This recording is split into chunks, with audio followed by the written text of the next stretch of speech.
with it.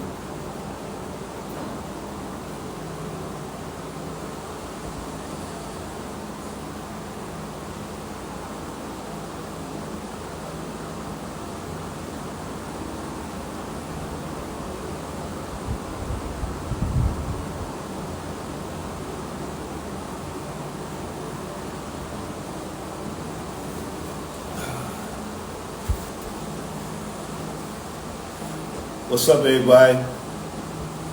As I told you, part 2, and we're live. Just want to check on everybody, make sure everybody's staying cool in this hot weather.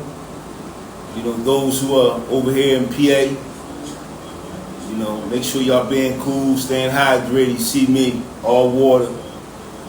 It's hot, you know, so take care of yourself. I see I'm getting the waves. I appreciate y'all logging on. But I've been getting a lot of good feedback. I mean, a lot of good feedback. And as well as advice. And I've been, you know, focusing on that advice that's coming from people, sound advice, you know, stating that, you know, what they want to hear. You know, they want to hear the truth about the JBM just blowing money. So this is what we're going to do. We're going to give y'all the truth. I'm going to give y'all verbatim without names because people are still fighting cases. And I'm not going to give it all to you at once. Because as I stated last live, there's a book coming. We're working on this book. Hopefully a movie. So animation too. And my man said animation. And for those who don't know, this is my manager, Kev, my right hand. I can't give him all the hands because I'd get killed if I say he was all both my hands. But you know, he's been helping me through this since I've been home, and I appreciate him. But yeah, definitely we gonna go in, you know, because there's been some things I've been hearing for years. You know, there's been lies, been, you know, untruth. Sorry about that. Appreciate that. What happened? Erica Samara. She said Erica _ Samara. She said we sideways. Oh, okay, little sis. Looking out for your big brother. Alhamdulillah, wa alaikum salam. You know your big brother don't know this technology that well. He trying. Move a little bit so you can see. Yeah, so you know, let's go. You know, like I said, you got questions, I got answers. You know, but we're gonna leave names out. First of all, last week I talked about Dapper Dan and the MCM jackets, as well as Yves Saint Laurent, Louis, you know, jackets, coats, suits that we would get made from Dapper Dan in New York. Dapper Dan is a close friend, although I haven't heard from him or been in contact with him since I've been home, which is understandable. But definitely, you know, like I said, I came home and I found one of my old MCMs. You know, bulletproof and everything. Can't wear it no more because, you know, I'm a little bigger than when I left the streets. I was at least 175 pounds soaking wet. But this is it. I had several of these made, different bulletproof vests in them.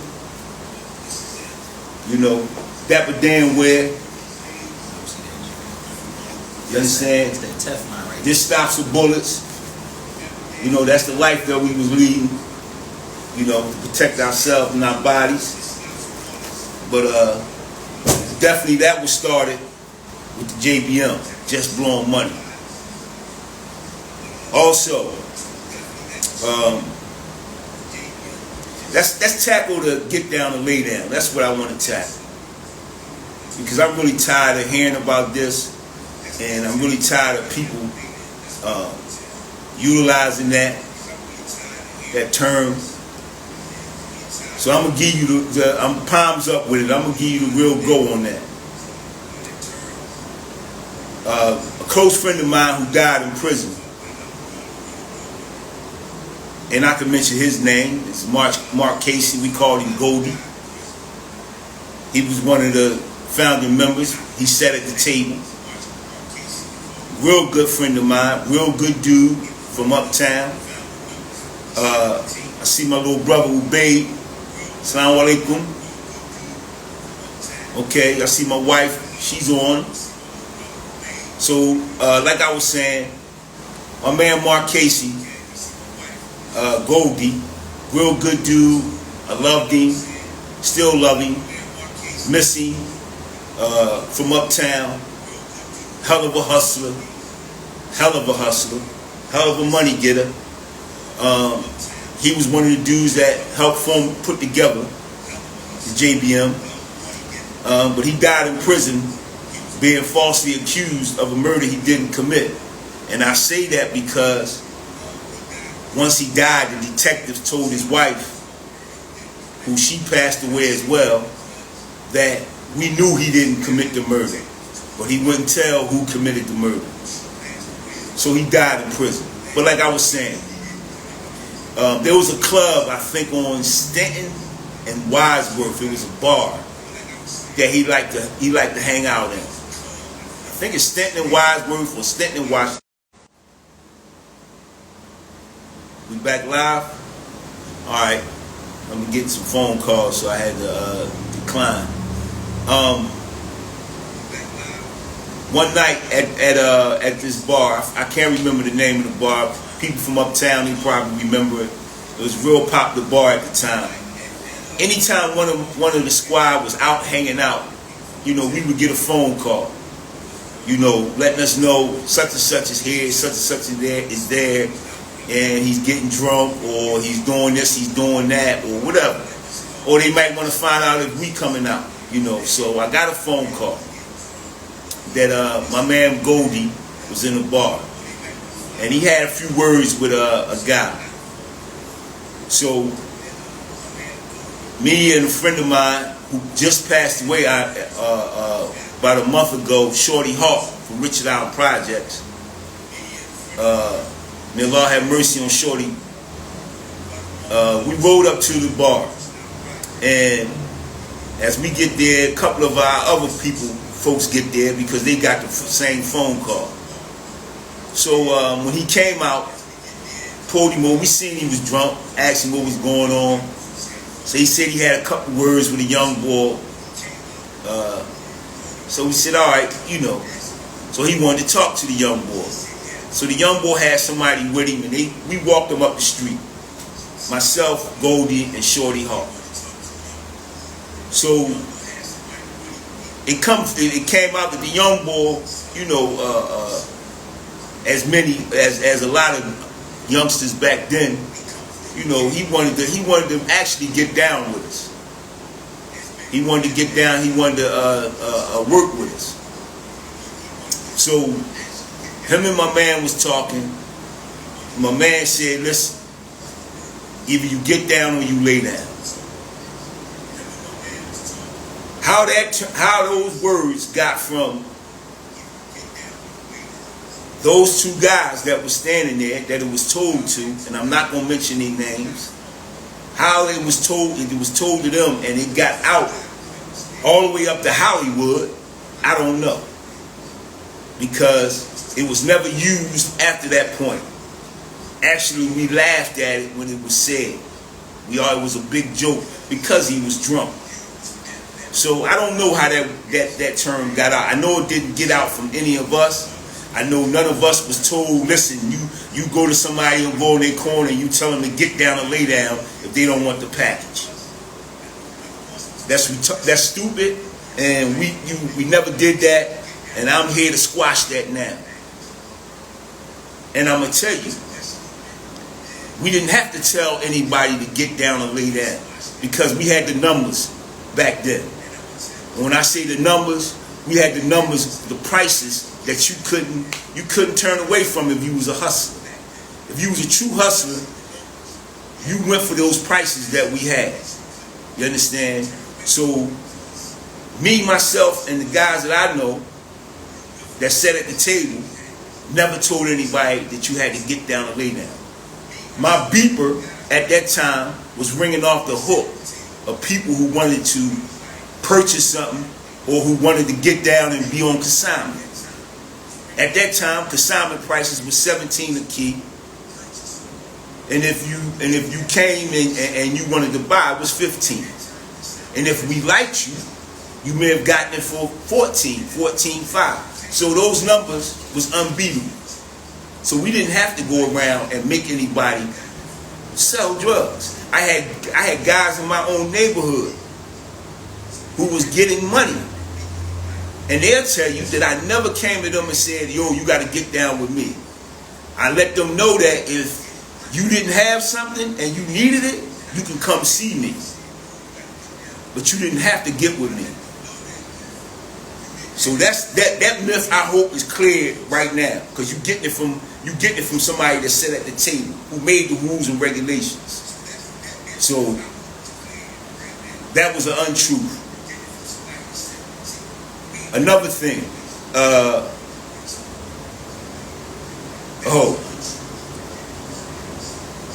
this thing about, like I told you in the first video, that we had the whole city. Now, throughout my years of incarceration, I always heard these erroneous statements that none of us ever hustled in South Philly. And I say erroneous because, let me say this to you. There's hustlers in South Philly who like to give money. And if the numbers is right, they're going to spend their money where they're going to spend their money at. But do they go around and broadcast, oh, I bought 15, or I bought 10 keys from Black from the JBM? No. Because they was told not to tell nobody where they got it from. So for all those people from South Philly who feel as though that we never hustled in South Philly, we never had anybody in South Philly, sit back and think about that. We never told nobody you had to get down and lay down in South Philly, because that's not something that we was doing.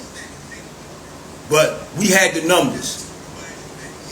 20th and Carpenter, 13th Street, 7th Street, 28th Street. Had houses in 28th Street, on 28th Street, that was pumping weight out of them. So, think about it. We only hustled in the other parts of the city and we stayed away from South Philly. Come on. So that's another statement that, or thought that I want to clear up. Listen, I went from a corner hustler to dealing 150 to 200 keys in 3 to 4 days out of a week. So how you gonna tell me that I wasn't going all over the city and dealing with people? I dealt with Puerto Ricans and the Poppies, Boricua, down in 8th and Butler, 5th and Glenwood, because sometimes they ran out and we was right there. And we ain't discriminate. Money didn't discriminate. The little tiffs and wars that people think that we had was always over somebody trying to step on our toes about something.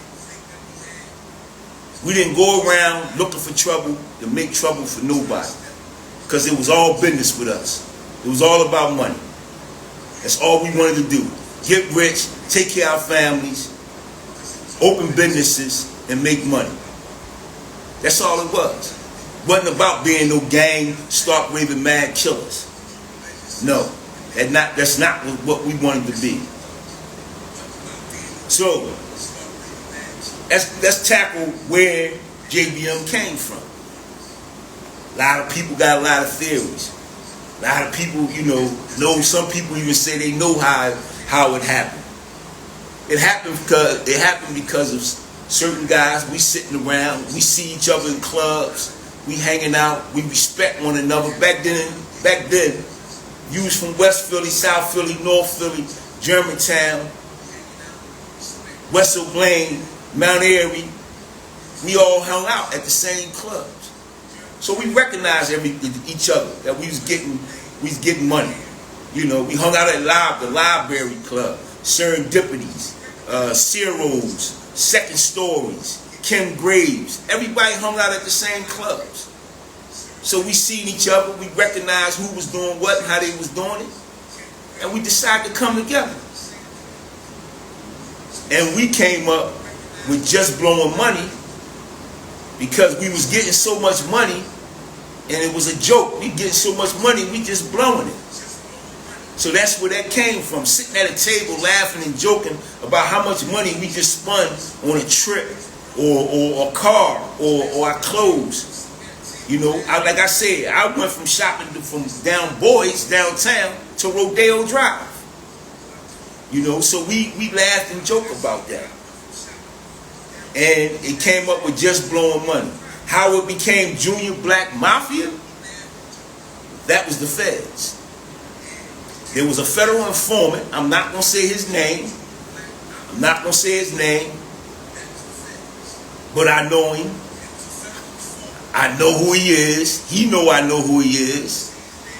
And it's funny, ironic, when I was coming up the ladder, I used to work for him because he had the package. But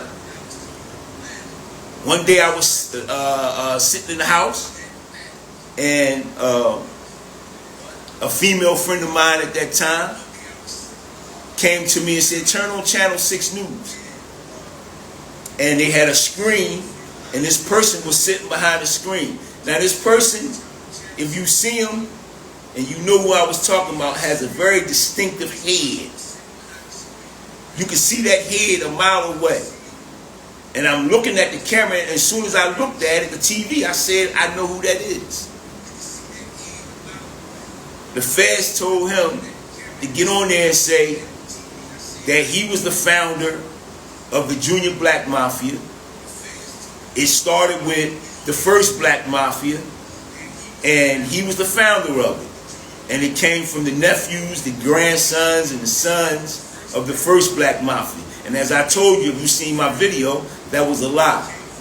Because I ain't related to none of them. Aaron Jones ain't related to none of them.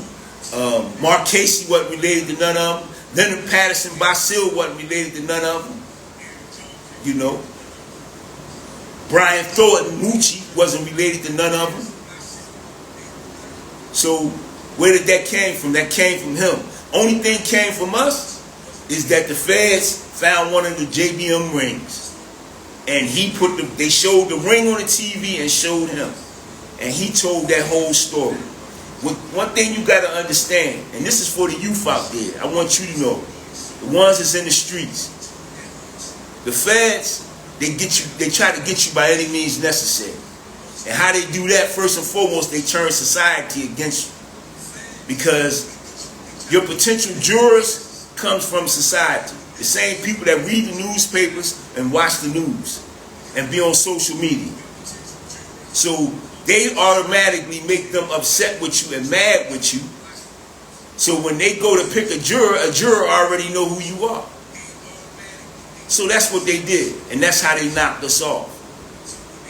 You understand? Because they tainted the water,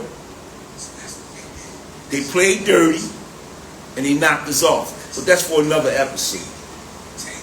So that's how that came about.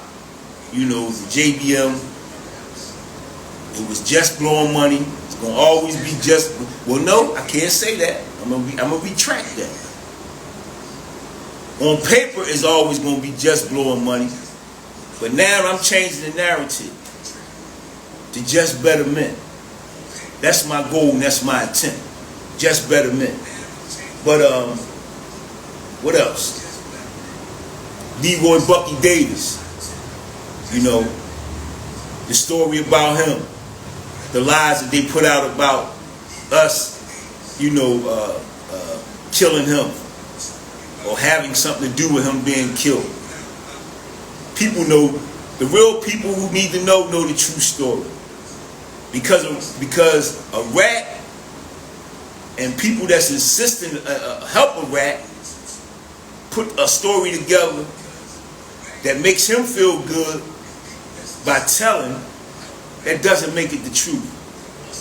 That doesn't make it the truth. Bucky, I grew up with Bucky. I boxed with Bucky. Me and Bucky was 12 and 13 years old boxing together. One thing for sure, I would never sanction something like that happening to a comrade of mine. I love Lil Buck. Always gonna love Lil Buck and love Lil Buck family. Lil Buck is one of the dudes that introduced me to Southwest and showed me through the city. But that's for another episode, because that's going to come out. The true story about that is going to come out. And then all those people who was running around saying this and saying that, I would love to see your mouths drop down to the ground when you find out how all that happened and how all that came about. But like I said, JBM, we did what we did in the city, and we trying to change that narrative, but it is what it is. People don't understand that it was all business with us. We were young, we were thrown into something, the money, the fame, everything that came along with it, you had people putting pictures of themselves in a crib that they thought we were hanging out at, saying they want to get down. You have there's people right now, it's crazy, that I ran into since when I was incarcerated, who has JBM on their file, who had no link to the JBM in no which way, shape, or form. How did that happen? That happened because, like I said, when the federal government wants you off the streets, they get you off the streets by any means necessary. So anybody that had a drug case, or had a murder, or aggravated assault, or anything related to drugs. I've even heard of a case where a girl killed her boyfriend because he was beating her, and she said he did it because he owed the JBM money. That's a true story. Look up Maya Freeman. Look up her case. Her defense was she killed him because he was stark raving mad because he owed the JBM money. But JBM was never into extortion, chasing people about no money. You understand? But like I said, like I started to say, during my time in prison, I ran into so many people who had JBM on their files. And I don't know these people, and none of the squad knew these people. But it was just what everybody was labeled at that time. And that helped put us away as well. You understand? But like I said, I was just blowing money. I went from the corner to driving cartel members down in North Philly and taking them to my favorite bar to drink so we can make some deals, make $1 million deals. You understand? Cartel members in the heart of North Philly, Strawberry Mansion. Sitting up in a bar making deals. Flying whenever I wanted to fly, wherever I wanted to go outside of the country. Spending money like I wanted to spend it. But at the end of the day, it didn't stop me from going to jail. It didn't stop my comrades from going to jail. You understand? So like I said, I'm going to keep this short today. I don't know if my man got anything he want to say, but I'm going to keep this short because there's more to come. And I'm going to leave you with my saying, and I really mean it, stay focused on the important matters. And quench your thirst out here and drink plenty water. Stay hydrated. Because it's crazy. One question, and then we're gonna go. Chucky Cunny, 16, 18. What was the most important lesson you learned from your incarceration? I learned a lot of lessons, man, a lot of important lessons, but the one important lesson I learned is to be patient. Is to be patient and enjoy the small things. Enjoy the small things in life. Because once things are taken from you, you know, you're not going to get them back. You know, I lost 34 years, and I'm never going to get that back. I lost a lot of memories, a lot of time spent with kids and grandkids. But yeah, the patience, man, being patient and enjoying the small things of life. That's what I took from that. That's one of the things. All right, we out. Like I said, stay focused on the important matters. Thank you to everybody that sent their waves. Like I said, you have any more questions, comments, or concerns, bring them my way, and I'll answer them for you.